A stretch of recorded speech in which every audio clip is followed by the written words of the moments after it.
today for the first session of our event, we will have Karena, the co-founder from AngelHub, and we will have Anna, the co-founder and CEO from Female Entrepreneurs Worldwide, and also we have Alvin, from founder and CEO from Brand21. Yeah, so without further ado, maybe we should start now. So let me give you guys an introduction about the event today. Actually, we have two sessions today. The two sessions mainly related to community builders. We have invited about 8 speakers today to talk about how they build their business community. And yeah, so the secret of like building business community and how it can help them to grow their business, and like what kind of things they do from day to day to grow their business network. So let's have our speakers to introduce themselves first. So firstly, I would like to invite Karena, the co-founder and CEO from AngelHub, to give us an introduction about yourself and just let us know what you do and what your organization do. Yeah, so Karena. Thank you very much, Gary. Yes, so my great pleasure to being here. I'm a co-founder and CEO of WHub and AngelHub. So I'll start with WHub, which is the largest startup community platform and ecosystem accelerator, proudly headquartered here out of Hong Kong, with over 500 partners around the world, 60,000 members in our community, and really here with that passion and mission on developing the community. And the whole event is about community building, right? And making sure that, Hong Kong has its place it deserves on the global map of startup ecosystems. And behind of a lot of initiatives, we say we accelerate the entire ecosystem because we also help other stakeholders to connect and tap into the innovative power of the ecosystem. So including co-innovation programs with established corporations. We're also behind the Global Startup Competition and SIS, which is Startup Impact Summit, which is the anchor event of the Start Me Up Hong Kong Festival last year in 2020, because we went online and leveraged all our partners, could reach nearly 100 countries, over 20,000 people joining. And so that was really wonderful, and happy to talk a bit about that. I'm also the co-founder of AngelHub, that's true as well, which is taking care of one very specific connection, helping startups to fundraise, and I would argue even more importantly, helping high net worth individuals, angels, and also institutional investors to connect to amazing startup investment opportunities. We do have our own fund and co-invest alongside. When we talk about community building, I'm not sure if we only talk about that in the business context, but I love to volunteer, and right now I'm in my 4th year of presiding the board of the parent organization at HKIS, Hong Kong International School. And I'm also very happy to be part of another organization that's all about community building and building bridges between Europe and Asia. It's called Asia Berlin. It's an initiative from the Senate to Berlin in Germany. Yeah, so my great pleasure here, and I have fantastic co-panelists. I'm not sure if I can hand it over to Anna, but I think we have been very passionate about this community for a long, long time together. So just hand it over to Anna. Yeah, Anna, so please introduce yourself to us. Thank you, Gary. Thank you, Karena. It has been a long time. I haven't seen Karena for a while.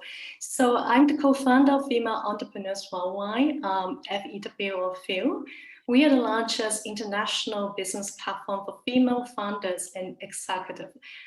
Pretty similar to Karena is doing, we also focus on financing for female founders, that including our own cash grant and also investor pitching activity for female founders.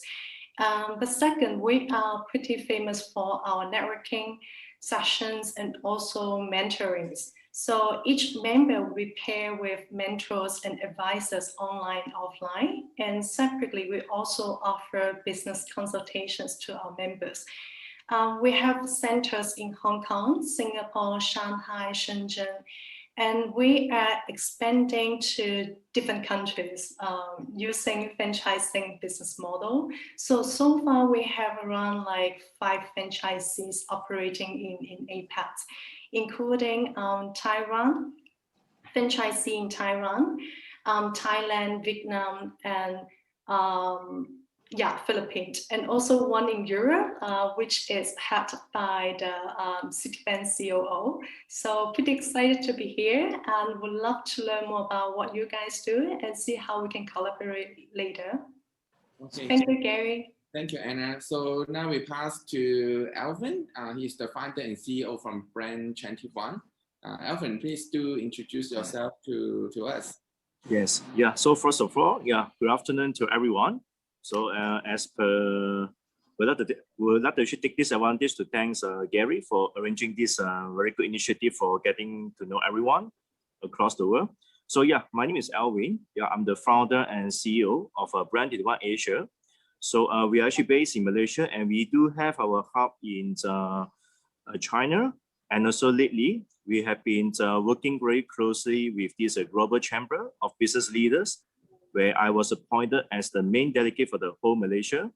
So we are looking ahead for this GCBL, better known as a Global Chamber of Business Leaders Annual Summit for 2021 and also 2022, which will be held in Malaysia. So we are happy to announce that Malaysia will be the main hosting country for the upcoming Annual Summit of 2022. So what we do, so basically Brand21 Asia, for those who know us and also for those new friends, we are actually basically the main ecosystem builder to serve those young entrepreneurs and the new startups. So what we have been doing is basically we have been working with about 10 universities. So what we do, we channel them into this live teaching event. So we are the main campaign catalyst for this 100 series live pitching, where it was actually officiated by the Deputy Minister of Ministry Entrepreneur Development back in 2019. So as for this year, we're going to launch our season 2. We are having a new lineups of cooperative partners as like the core organizer, the hosting partner, and the supporting agencies. So we are happy to announce that we are now working very closely with one of the prominent banks in Malaysia, better known as Alvin Bank. So there will be our core organizer and the core hosting partner. So what we do, we channel those youth and the new startup into our 100 series live pitching.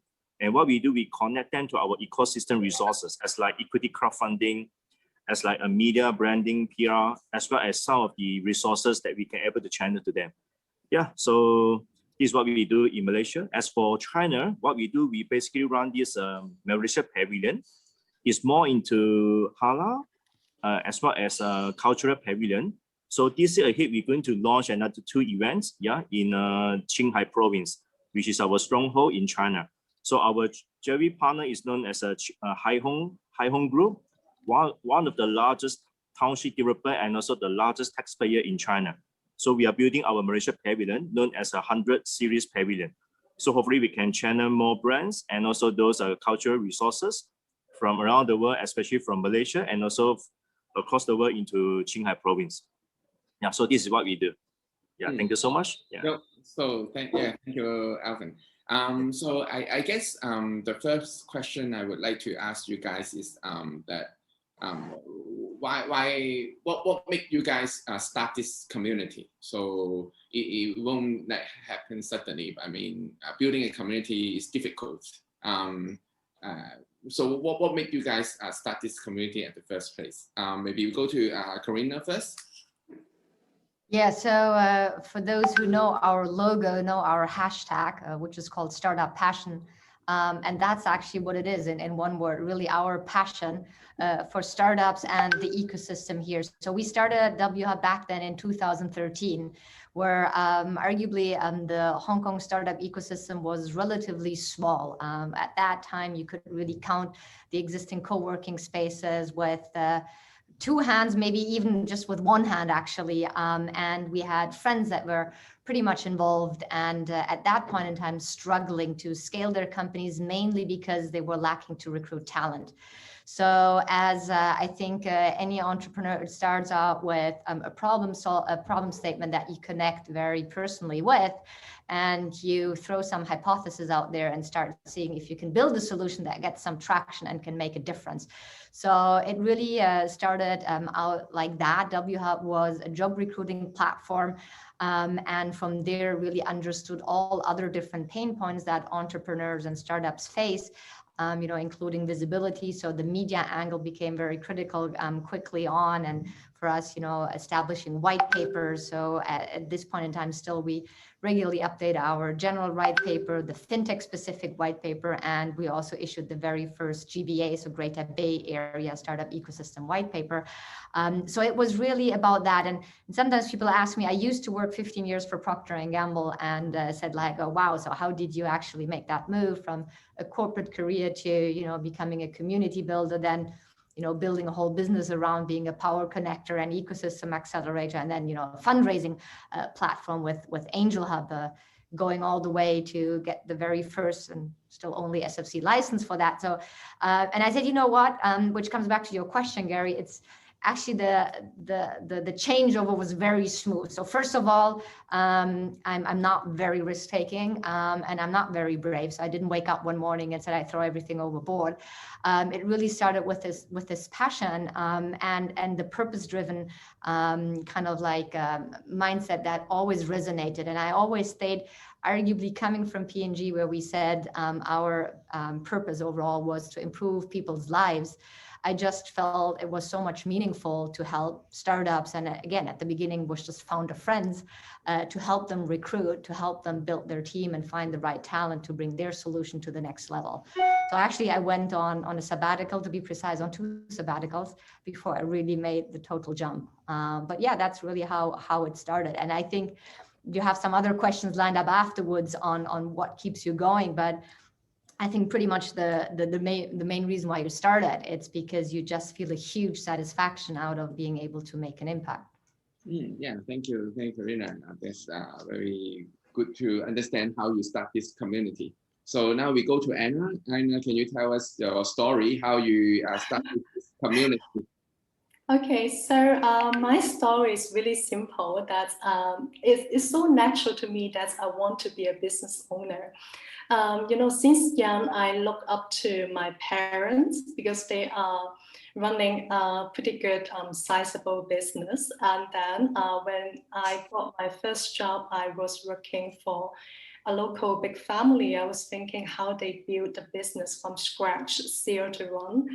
And then, I start my first business and in China, in Shenzhen, someone with 0 experience and knowledge in China. So it failed and I lost money. And so that was pretty painful experience. And this gave me, like kind of a mission that I have to help other entrepreneurs, because I used to be pretty active in the local chambers. So my parent, my uncle are pretty active in the chambers, but I found chambers are usually for networking. And this is not really a place for that. You can learn, you can find mentors, or if you have questions about how to start a business or run a business, and you might not able to get advice from those people in the network. So this is why we start the platform, gathering all the female founders who have a passion in business. And we invite the leaders of different industry to help those entrepreneurs. So the story was pretty simple when we started, like it's simply passion. And later we met, our investors, and they believe in a good cause. So this is how we start to scaling up to China and also Southeast Asia. And now we build a pretty good team, around 30 people. So the team is working, pretty hard on that mission. And hopefully one day we could become a global platform for female founders. And I like the point that Karena mentioned earlier, is like, women founders comparatively are pretty risk aware. So now we focus on the deliverable and the quality of our service to members. So that's why we try to grow slowly, but we see the traction is pretty exciting. Yeah. So yeah, would love to hear the story of others, how they started.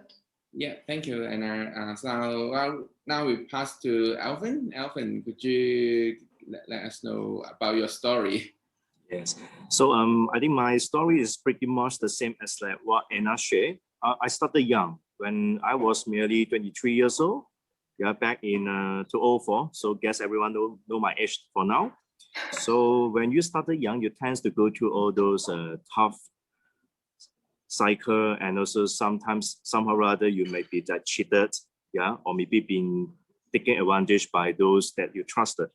So when I've been through the journey. So when it comes to 2018, I thought of doing something different when I was invited as a key speaker for 3 universities as like UniKL, Car universities, and also this Pajaya. So from there, I noticed that these days the youth, they have much more advantage as compared to what we used to be back then in terms of resources, how they could able to start up their business, etc. So from that, I have this thought, why not I set up another flagship campaign, which is what I shared just now about the 100 series. And one after another, we're able to make these things happen, that we serve the young entrepreneur, especially those new startups from all those universities. And we are fortunate that when we launched our community campaign, which is this 100 series in 2019, we was actually supported by the local government, especially this ministry entrepreneur. So that actually motivated us to move forward, yeah, to do up more things for the youth, to do up more things for the entrepreneurs. So yeah, so our belief and also my personal dream is to see more successful young entrepreneurs. So hopefully from there, we can able to channel more resources to them. They need not to bypass, or maybe they need not to go through those very sad moments that we used to be in the past. So hopefully with that, all the resources, all the good partners that we're able to channel to them, there could be a much more successful entrepreneur, yeah, in the new era.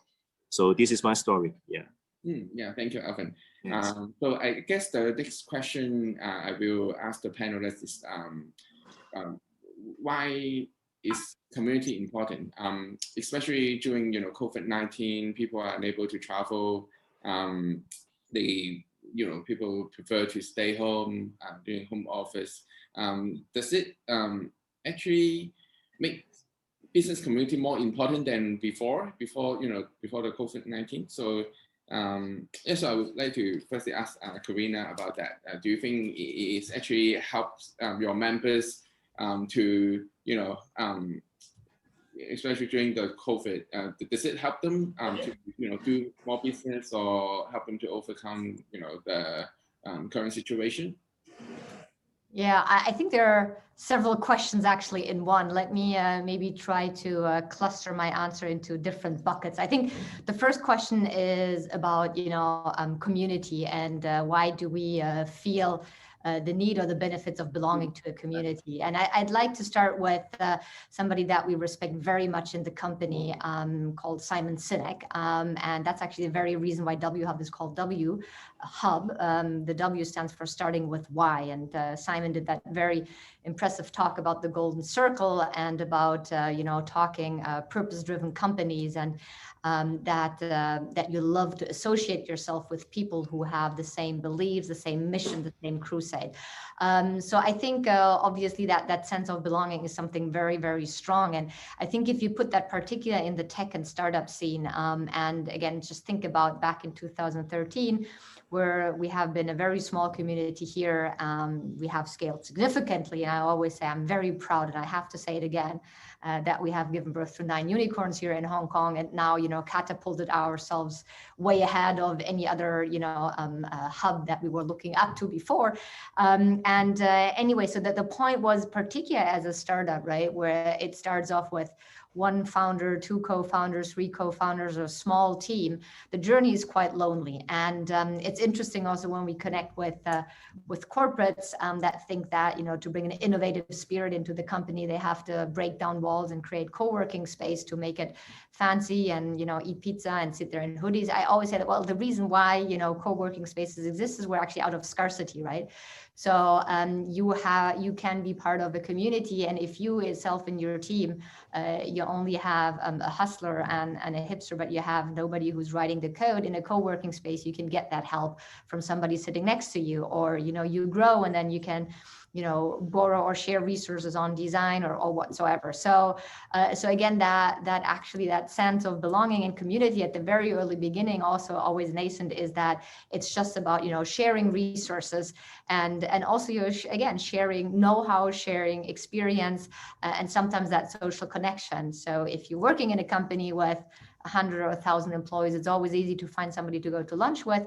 If you are, a lonely startup founder, it's great if you're part of that bigger community, and you can go and have some dim sum or so together. So again, I think that's overall for community, and I guess for everybody on the call, don't really have to. It can resonate a lot, why this is important, in particular if you're a small company and if you're a small structure, and then even when you grow, right? Reaching out to other communities and other ecosystems. So I mentioned about our 500 partners around the world. It's really having that trusted go-to person, partner, institution, where you can basically fast track your expansion, or again acquisition of know-how. Why is it important, particularly in COVID? I would say that we all probably benefit a lot from relationships and communities that we have built pre-COVID. And sometimes, for me, being on a Zoom call doesn't make too much of a difference, because I know the person on the other side. So I do connect, and I think our brain has also started wiring differently. I do now connect and can have deep conversations over Zoom. But if we're honest to ourselves, if we start reaching out to a new person, and I don't know who I should point out on this call here, so I think I've never met Daniel, then again, it is obviously way more difficult to start building relationships and connections, at least for me, and maybe it's a generational question for me, but I do think that's why these established community and connections are really important, because there's that trust element. And we can see it, just to close, it was a long answer, but just to close on AngelHub, which again, is that value proposition of fundraising, right? So giving you as potential investors access to startup, these you wouldn't have them, and creating these opportunities and meet these founders over Zoom is definitely way more difficult than it used to be in the past, where you can just join a couple of startup events, right? And vice versa, right? So we can clearly see that the value proposition that we have on solving the pain points of time, access, and know-how in that area of fundraising, for example, but that also holds true for WHub on scaling. They just become so much more prominent and valuable in this Zoom/social distancing /COVID environment. Yeah, thank you, Karena. That is very interesting information. So now we go to Anna. Do you have anything add up to that? Oh, well, I think Karena mentioned a lot of good points. And, I think overall each community has their own uniqueness and types of audience. So it depends on what you need. You can, it's not just joining one community, maybe several community to get to maximize the benefit. Yeah. Okay, thanks, Anna. Alvin, do you have anything add up to that? Yeah, basically, you see the good things about when you are the third so-called speaker, you always tend to make a summary for the first and second speaker. So basically for community, I think what Karena and Anna share is pretty much, I would like to actually summary up. You see, these days we no longer talk about lone rangers in doing business or maybe get to know each other. That by joining community, or maybe as like when we do any good community projects, we can able to connect everyone together by leveraging on their resources. And from there, somehow or other, it will lower our capex, yeah, and we can able to establish more partnership along the journey. So yeah, so this is something that we talk about why the community is so important. Yeah, so moreover, at this moment of time, we talk about the new era. We no longer talk about time barrier, we no longer talk about locations. Yeah, especially for this post-pandemic, everyone get adapted and get adopted with all these technologies. Yeah, so this is what all this community is all about. Yeah. So Alvin, maybe we just stay with you. Talk about technology. So how do you see the future of community building, and in the context of changing technology and the new normal? So how do you see the future of the community building? Because we used to do a lot of face-to-face event, right? Before, but now that's no longer possible. Yeah. Exactly. So you see, ever since we faced this pandemic, and after this post-pandemic, I believe that somehow or other we've been used to all these Zoom, Google Meets, etc.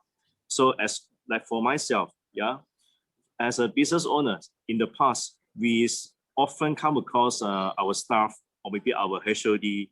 They always come to me and say, "Hey, boss, I need to have these entertainment claims, expenses here and there."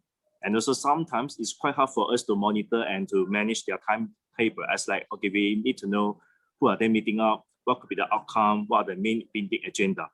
And with this new norm that we have been used to these new technologies, some other I foresee that this thing will go on, and indeed it will become a culture, just to facilitate the process. As like quote one good example for finance department. They always come to us as a board members or maybe as the decision makers, whether or not this claim by which department can it be processed, especially the entertainment.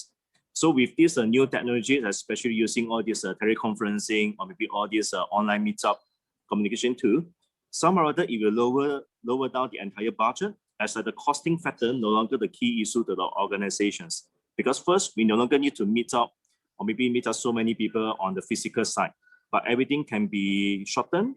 We can able to speed out all the discussion. And I think this is a good point for the bosses, especially on finance side. And at the same time, when we talk about meeting schedule, so in the past, we couldn't really involve in the meetings with our staff because we just want to leave out everything to them. But with this new norm that we use all this communication tool, we can able to join anytime, anywhere. So I think with this so-called new norm for the post-pandemic, I think it will go on for another 5 to 10 years. And moreover, it becomes a new culture. So this is what I look into. So thank you, Alvin. How about Anna? What do you see about the future of community building? Frankly speaking, I feel we are human beings. We still need face-to-face touch. So even I feel currently we are under COVID-19, even we are communicating online, but from our interaction with our members, they still prefer to meet each other. So we start to have some small gatherings. But at the same time, business-wise, I'm pretty optimistic about the new normal that's getting digital, because in the past, when my business, FEW, when we expand to a new country or city, it was pretty heavy investment to us because we need to build a local team and grow the local network in the new countries. Let's say when we were in Shanghai, Singapore. So that was pretty heavy investment. But this COVID-19 last year, we grow around 3 to 5 countries online. With some are run by local franchisee and some are run by our internal team. I managed to build a team in Manila.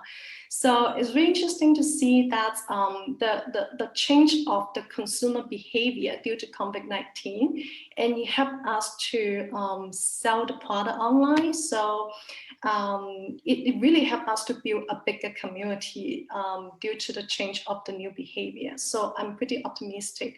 But I think because we are doing a community, definitely it has to be a combination of offline and online. Thank you, Anna. How about Karena? Do you agree to that? Offline is still very important for people to connect with each other, or do you think online is enough? Well, thank you, actually, Alvin, for pointing out. So I could just say I totally agree with Alvin and Anna. But yeah, so I think but I actually really like to echo what Bo said. And I think you can obviously not cherry pick, right? But I see some true advantages of this COVID world in terms of being able to be more efficient. And for those who are in Hong Kong, right, you all know in the past when your office was somewhere in Quarry Bay and you wanted to meet somebody whose office is in Central, they would say, oh, this week I am not able to commute. Can we meet next week? So again, it was always face-to-face, and it always required at least an hour of a coffee.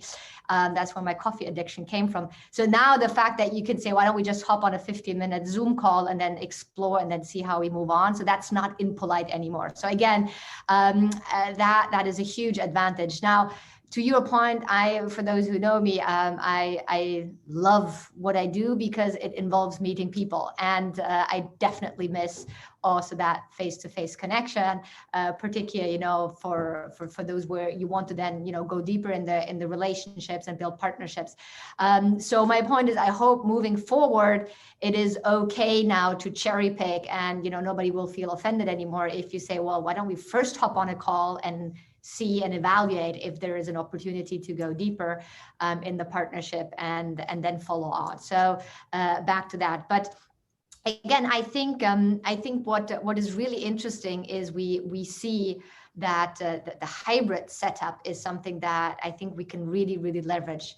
And just to build on, I mean, Anna mentioned about expansion, right? Fully agree, but just on the conference itself, to give it as an example. So SIS in 2020 scaled from the year before, where we had, the convention center, which is also very pricey, by the way, one main stage with 50 speakers, to then organizing an event with 5 stages and nearly 300 speakers from around the world. And nobody can say, sorry, I'm not traveling at that point in time, or I didn't get a visa, or, I only, travel if you pay me a first class ticket or something like that. So again, I think it's really interesting, and I hope and trust that moving forward, that some of the behavior changes will be here to last and are accepted.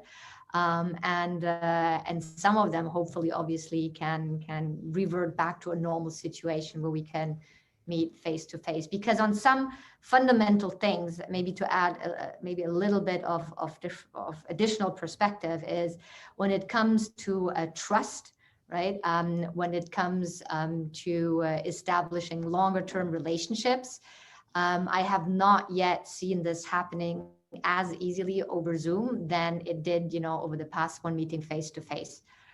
And maybe it just takes more time, and for our neurons to wire, differently, even more. But again, I think, and if it comes to establishing longer-term partnerships, particularly in the investment space as well, once again, that is really, really important. And I think if we would have launched the crowdfunding platform and started it within the pandemic, I think we wouldn't be as successful as, having launched it beforehand.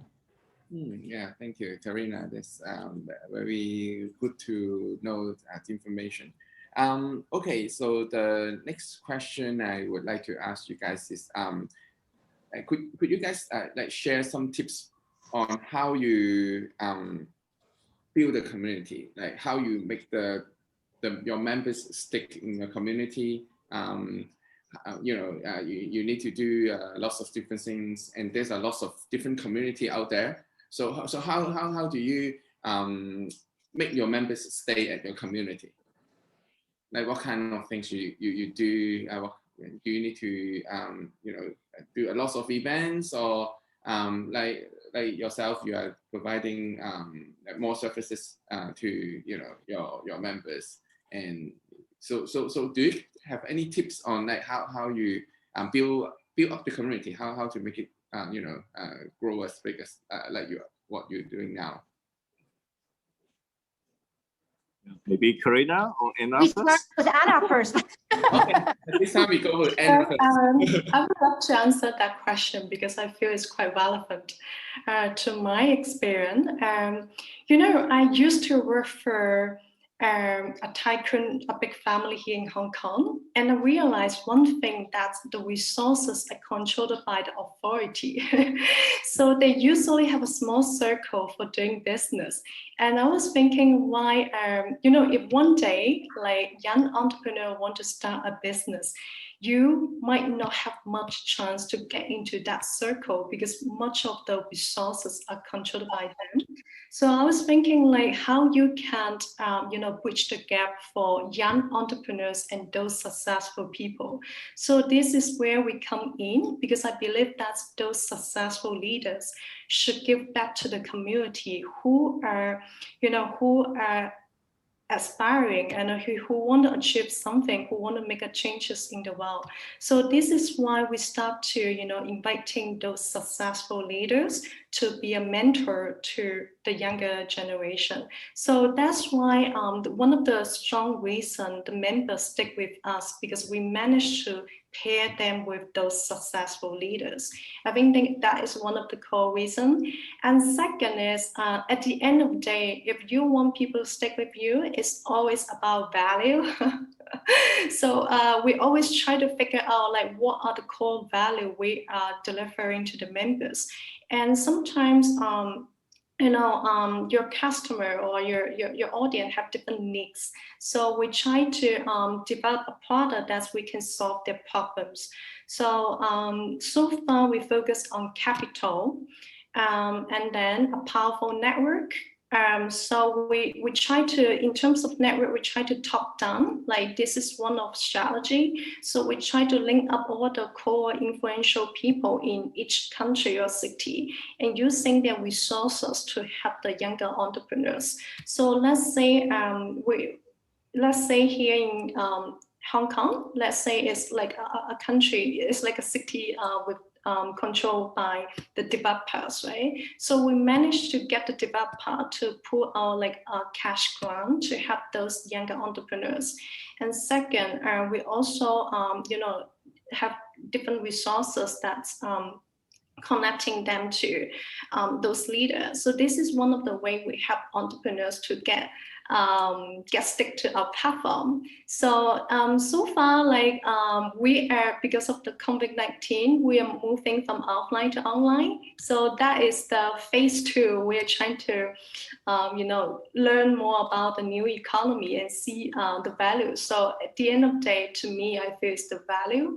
And yeah, and then what else to build a community is a lot of different factors to make the community work, because it is really, quite, money burning in the beginning, because it's hard for you to monetize it in the beginning. So that's why you have to do a lot of work to support, to help other members to, to bring them together before monetize it. So I think if you want to have a plan, if you have a plan to start a community, one thing you have to prepare is, okay, build a community and enough budget or cash flow to support that society network.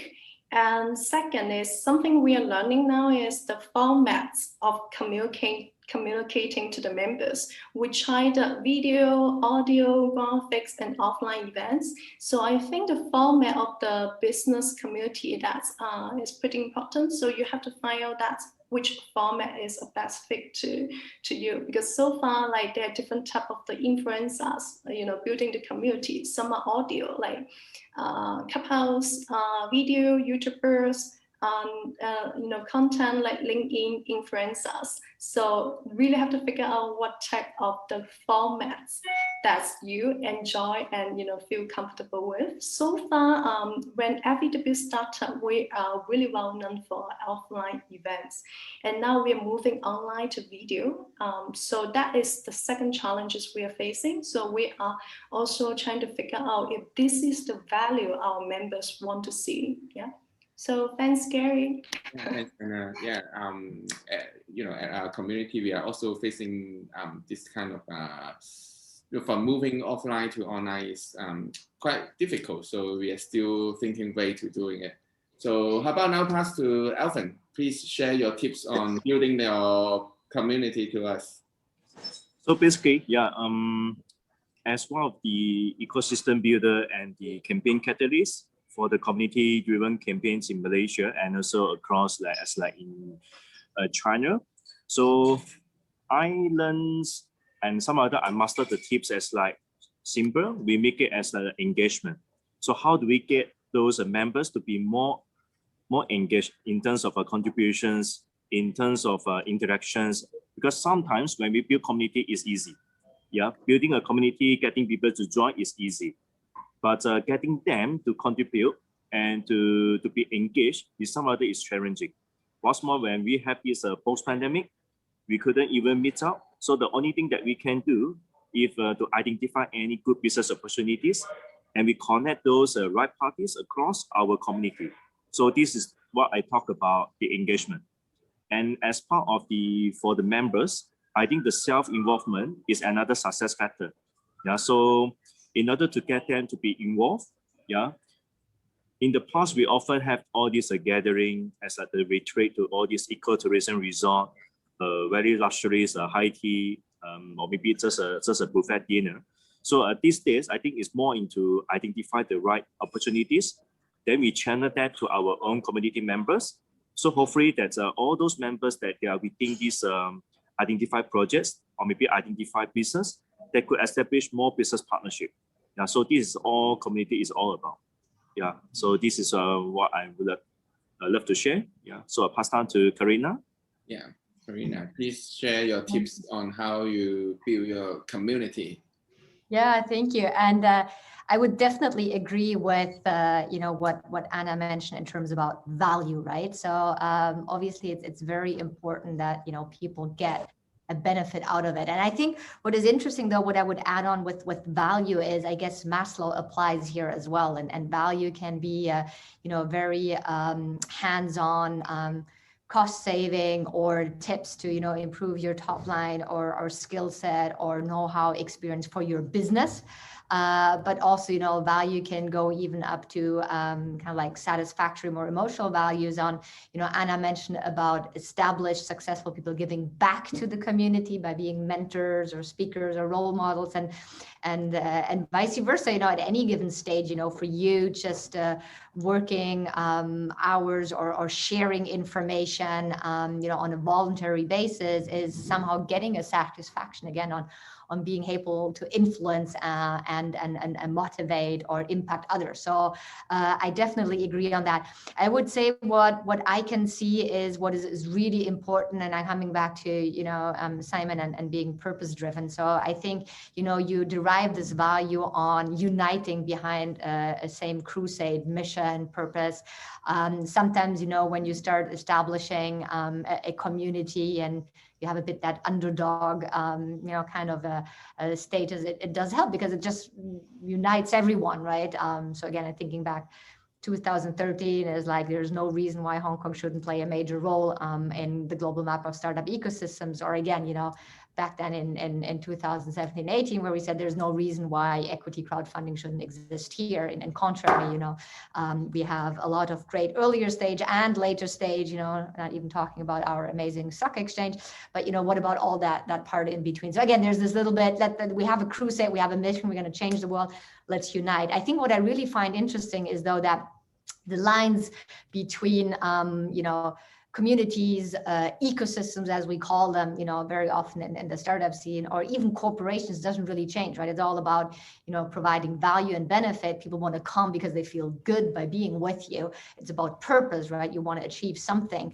And I think, coming back to another model when we talk about it's important to, enable people, it's important to envision something together. I think that energizing part. And I think that's something that I felt particularly during COVID, which should be a role not only of somebody who calls themselves a community builder, arguably, everybody in the community, is that energizing, that cheerleading part. And it just reminds me again, last year when there was this bummer of us, delaying the conference over and over again, together with all the other players that are involved in the Startup Hong Kong Festival. And I remember at this one point in time, the question was about, so what do we do then in July if we can still not meet face to face? Do we just postpone it or cancel it or just put a trade on 2020?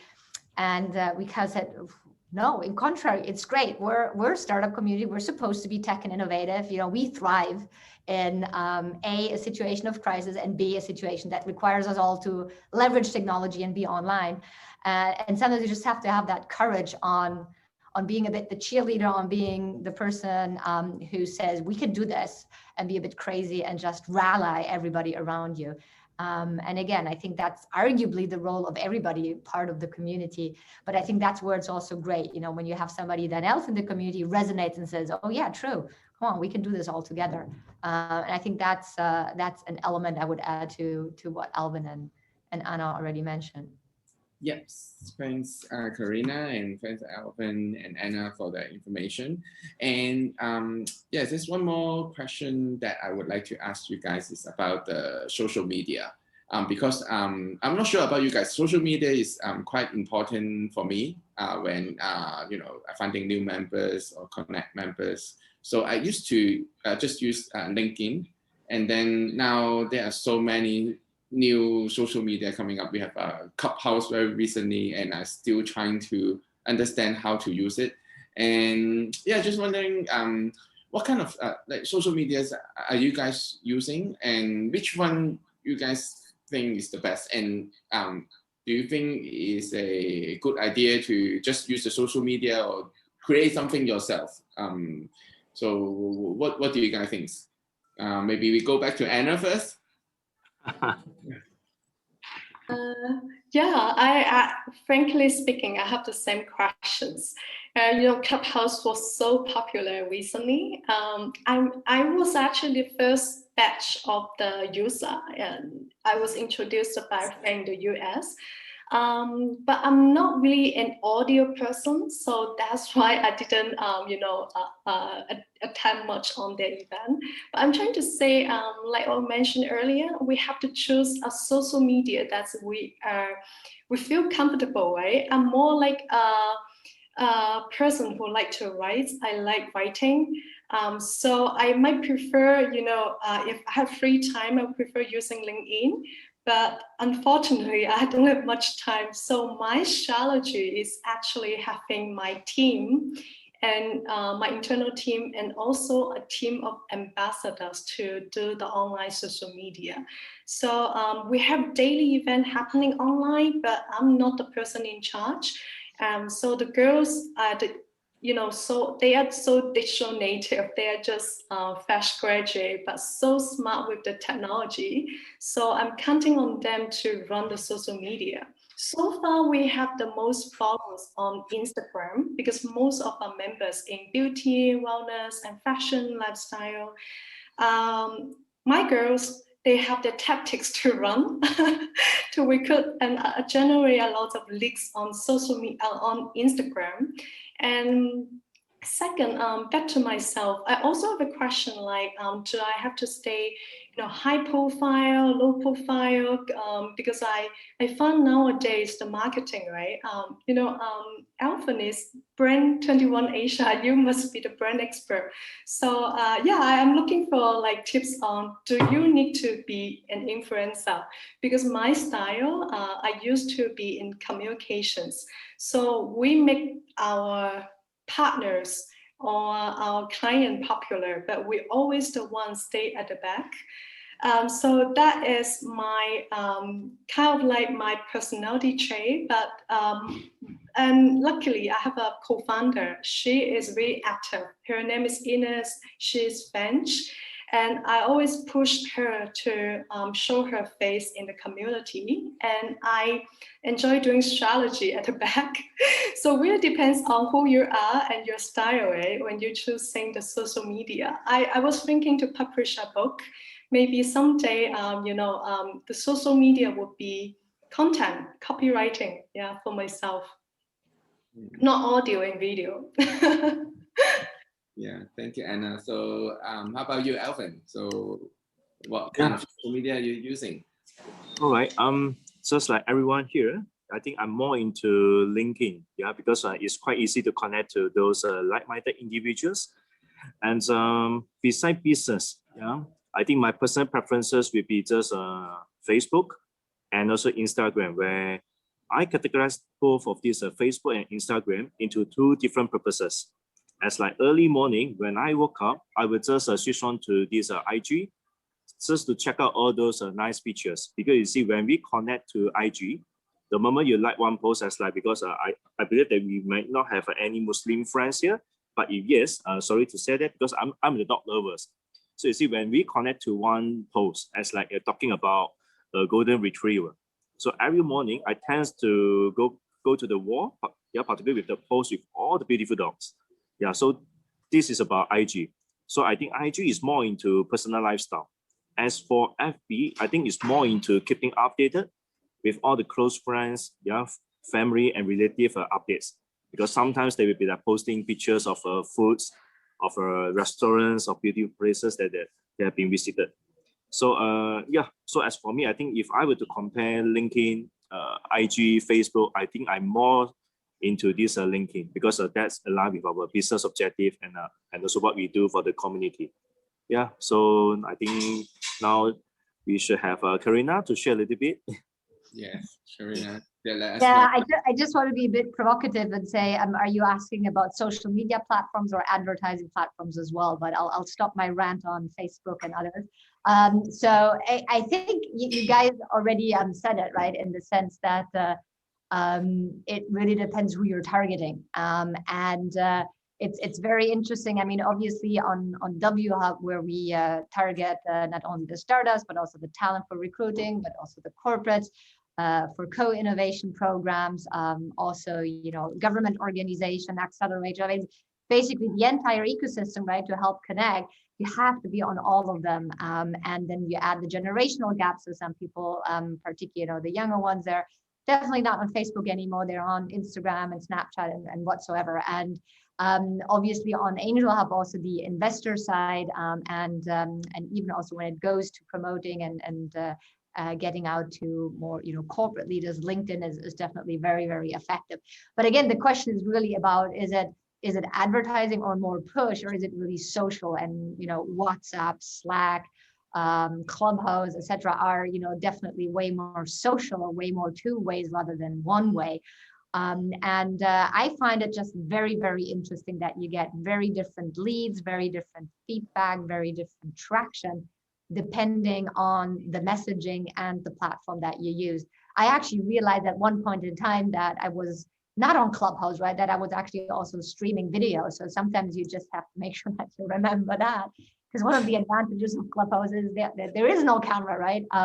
So you can walk or sit in your bed or whatsoever while talking or listening.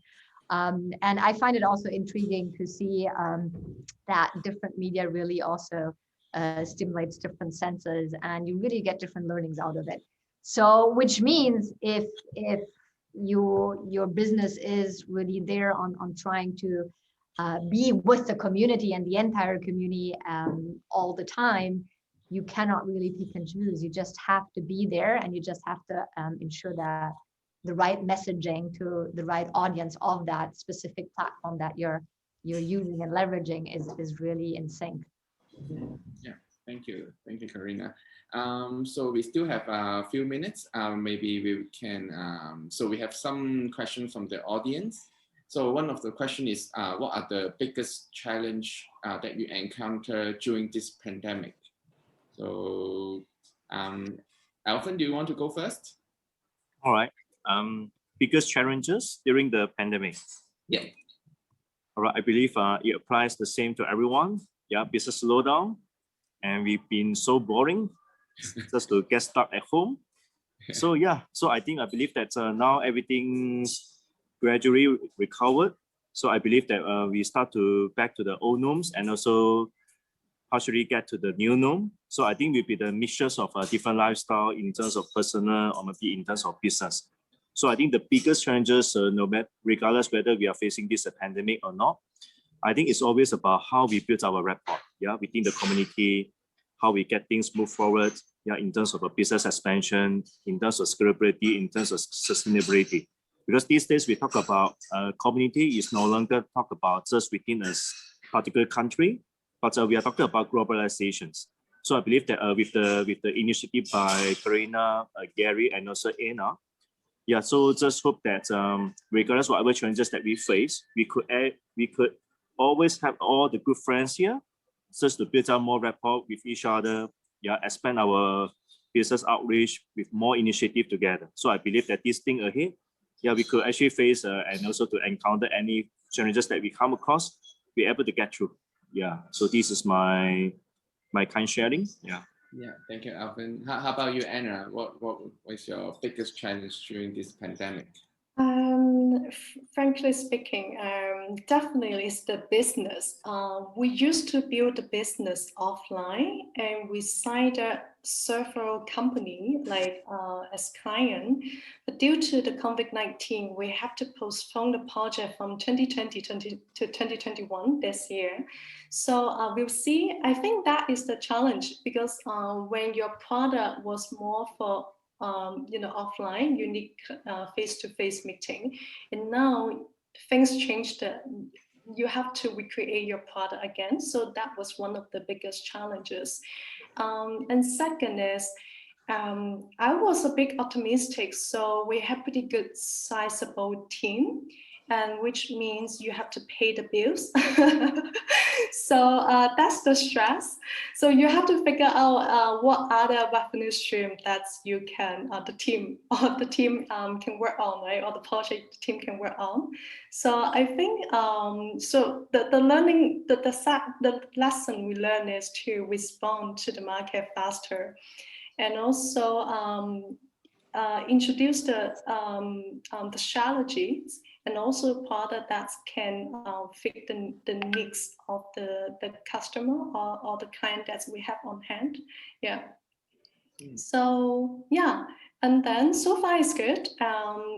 Things kind of back to normal, and then yeah. So I think that is one of the challenges of being an entrepreneur, is the leader, it lasts. Yeah, I agree with you. So how about Karena? What was your biggest challenge during this pandemic? Yeah, so I think what I would say that the most important part of what was really tested was agility. I think Anna mentioned it as well, because arguably, as I mentioned, every business crisis, and I'm just purely talking about the business impact. I don't want to allude to the humanitarian and health crisis, because that's obviously really dramatic. Just the business crisis that it kicked off in a lot of areas. It is, as I mentioned previously, a great opportunity, right?